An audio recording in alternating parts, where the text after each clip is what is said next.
Alors aujourd'hui, c'est le temps des courges, des citrouilles. Je vais vous préparer un potage ou une petite soupe, si on veut, à la courge musquée. Donc la butternut squash, comme ils disent en anglais. Et ça prend pas grand-chose. Du céleri, un oignon, des petites carottes, du bouillon, un peu de beurre, du sel, du poivre. Vous allez voir, c'est super facile, c'est délicieux. On commence. Alors, la première chose qu'il faut faire, c'est de faire cuire notre courge. Et pour ce faire, je vais vous donner un truc super facile. On va la faire au four micro-ondes, OK? Donc, juste pour que ça soit plus facile à éplucher, parce que beaucoup de gens qui disent « Ah, oh, c'est difficile à apprêter ». Oui, c'est une courge qui est très dure, un peu comme la citrouille dans le fond. Donc, l'éplucher avec un économe, c'est un peu difficile aussi. Donc, moi, je vais vous donner un truc que j'ai trouvé moi-même sur Internet. Vous allez toute la piquer partout, OK, avec un bon couteau. Faites pas ça comme moi, c'est un peu dangereux, mais un peu partout. Puis, on va la mettre au four micro-ondes pendant 3 minutes. Donc, juste des coups comme ça, un petit peu partout. Ouf! Et on la met 3 minutes au four micro-ondes. Je vous montre après ce que ça donne. Alors, pendant que notre courge cuit au four micro-ondes, on prépare notre mirepoix. Donc, le mirepoix, c'est la base de toute bonne soupe. Dans le fond, c'est 50% l'équivalent de l'oignon, 25% de céleri et 25% de carottes. Donc, on prépare tout ça, puis ça va être la base, dans le fond, qu'on va mettre dans notre chaudron, qu'on va faire cuire un petit peu au début avant d'ajouter la courge. Donc, on prépare ça pendant que la courge a cuit. Si vous voyez qu'au bout de 3 minutes, elle est dure, rajoutez un autre 2 minutes, puis allez-y tranquillement comme ça pour voir jusqu'au temps qu'elle soit bien cuite. Ça devient mou. Je ne sais pas si vous avez déjà fait une courge spaghetti dans le four micro-ondes, c'est la même chose. La coquille va devenir molle et on va juste gratter l'intérieur. Vous allez voir, super facile. Donc, préparez juste vos petits légumes en attendant. Bon, j'ai sorti ma courge du four micro-ondes. Là, comme je vous ai dit, je l'ai remis plusieurs fois, 3 minutes, à chaque fois 3 minutes. Comme ça, elle tourne de l'autre côté, puis elle cuit dans tous les sens, en tout cas. C'est ce que j'avais appris de ma maman, là, bon. Alors, moi, je vous donne mes trucs. Là, gardez-vous une mitaine, là, parce que c'est très, très chaud, hein.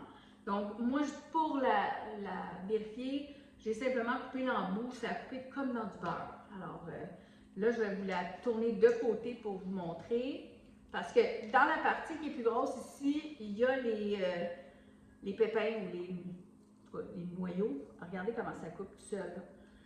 On fait attention pour ne pas se couper naturellement. On veut passer au travers. C'est un peu plus difficile là, quand on arrive dans le milieu.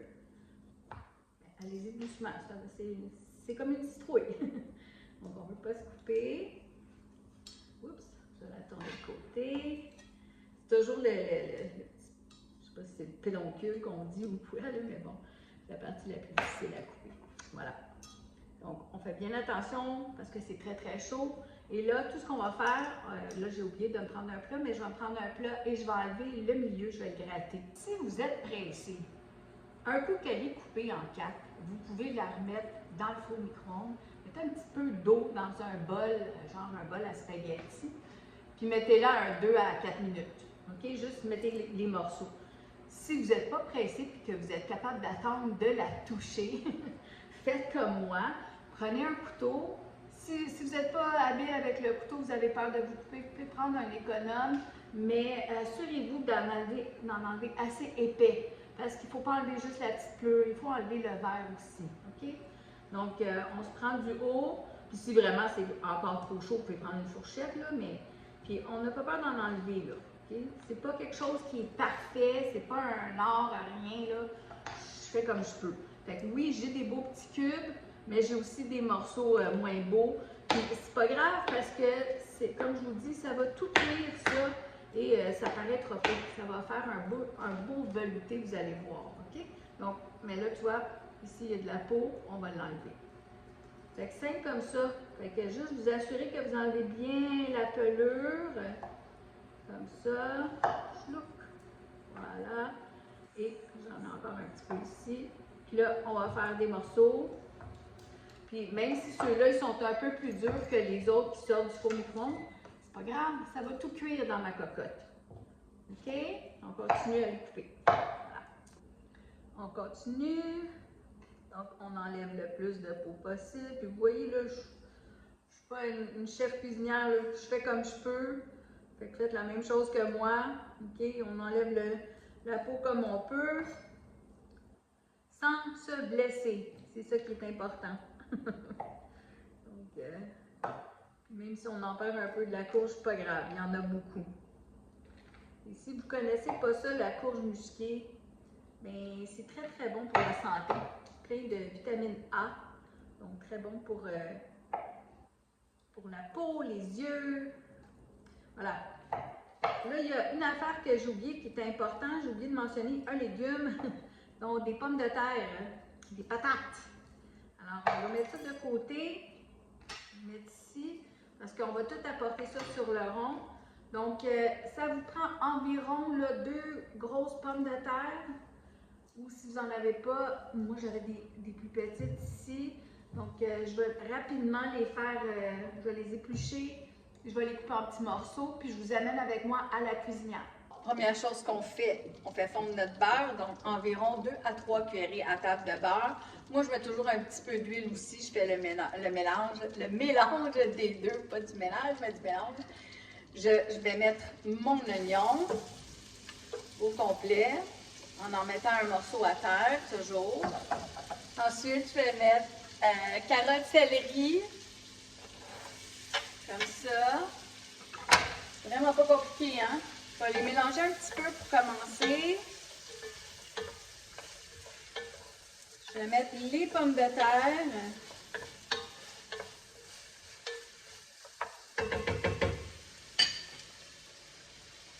Voilà. Juste comme ça.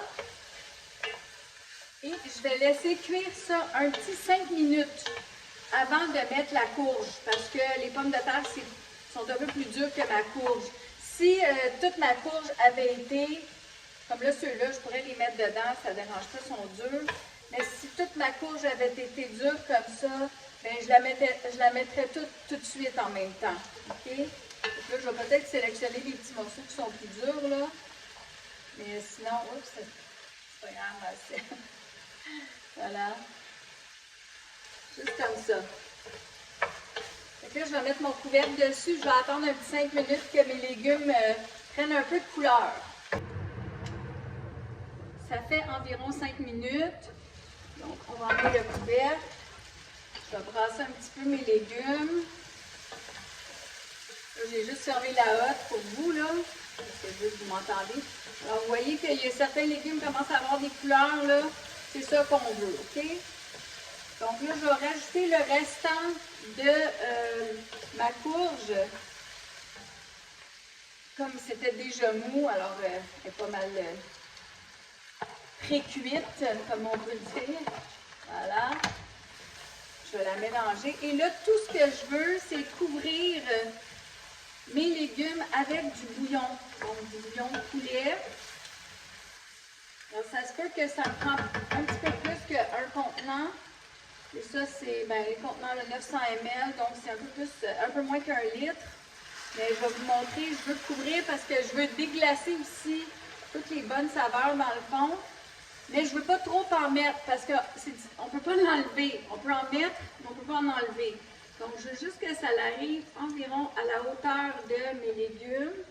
Donc, je vais doucement. Je vais brasser en grattant un peu dans le fond pour déglacer les saveurs des petits légumes qui ont bien cuit dans le fond, comme les oignons. Voilà. Je pourrais en rajouter encore un petit peu, juste pour être sûr que toute ma courge musquée bouille bien dans le bouillon.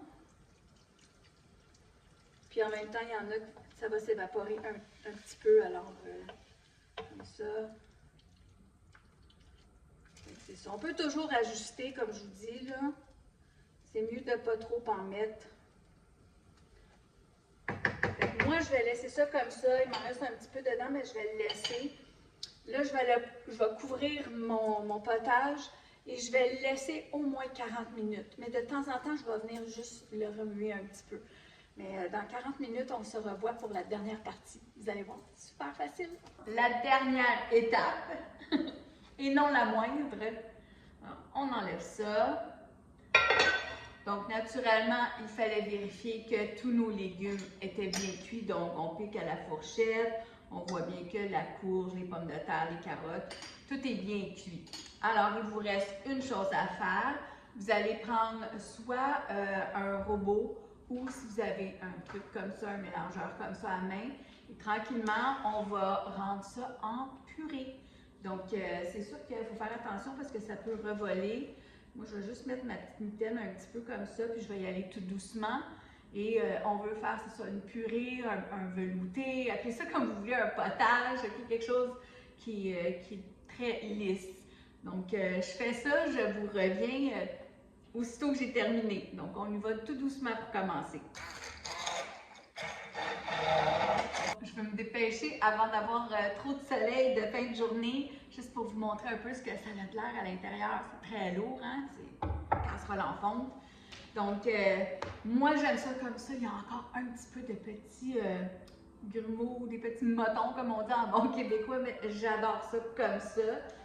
Alors, normalement, bien là, vous pouvez saler, poivrer. OK, je ne l'ai pas montré, mais j'ai poivré pendant la cuisson et j'ai déjà salé. Donc, à mon goût, c'est assez. Si vous n'aimez pas ça, vous pouvez en rajouter comme à la fin là, de l'avoir tout passé au mélangeur comme ça. Donc, je vais m'en prendre quand même une louche. C'est très, très chaud, là. Mais je vais juste vous montrer un petit peu la présentation. Donc, c'est quand même très, très nourrissant. Vous pouvez manger ça avec, je sais pas moi, une baguette, une petite salade à côté. Ça vous fait un beau repas pour le souper.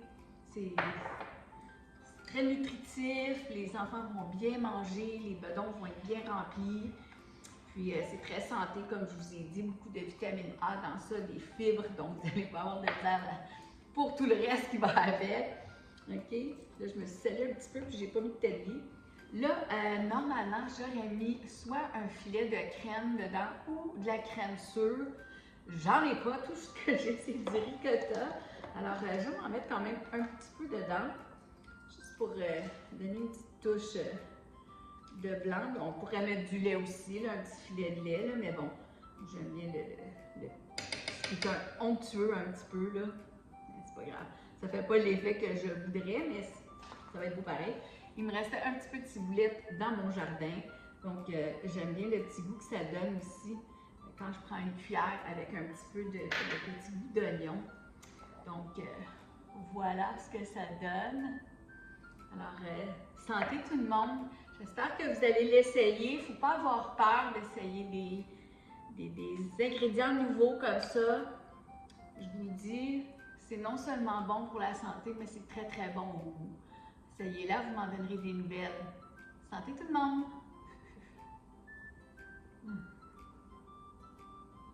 C'est tellement bon! Bye!